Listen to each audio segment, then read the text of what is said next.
right, so let's go back to the Expanse. So how did in terms of creating the Roci crew, did you have the Roci crew created in your mind, or like how did you select who you wanted to survive out of the Canterbury? Yeah. So this is where we get super nerdy. This is the deep nerd lore.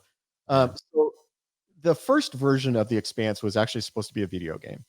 Mhm. Many, many, many, many years ago. Um, it did that. The people who asked us to develop it never bought it, so it was still mine. I took that material and I started using it to run role playing games, Mhm. um, but like a sci-fi version of D&D, Mhm. basically. Mhm. The crew that I ran for the longest through the game, that did the most things that are sort of in the book version. Um, the characters that are on that become the core crew are characters from that game.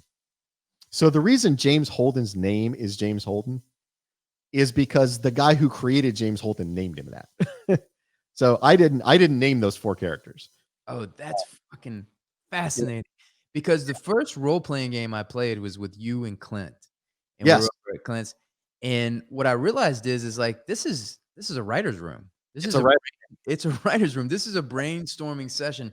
What a phenomenal way to create a story, create a world, create an atmosphere, Yep. and so you had this idea and you were fleshing it out, but then you had all your smart writer friends come over and play the game, and it's just triggering ideas and influencing and certain things for you to create. That's really interesting. Yeah, and so if you look at the acknowledgments in all of the books, the people who are first acknowledged in the books are the people that I gamed with in that first game. So like you read the acknowledgments, like thanks to Mike and non Saki Mike and non Saki Mike and Raja and and it'll go through a list of names. Those are all people that were part of that game. Now, not everyone's character made it into the book, Mhm. and events of the game got changed quite dramatically when we wrote it as a book because not everything in a game works as a book and vice versa.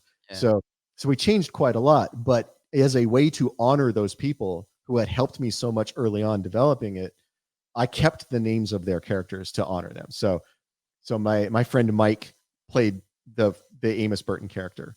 My friend Tom played the James Holden character. My friend Porter played the Naomi Nagata character. So uh, those are that's why those people have those names. And the reason Shed dies in episode 4 is because the guy who was playing Shed decided he had to drop out of the game. He contacted me privately and said, "Oh, I can't keep doing the game.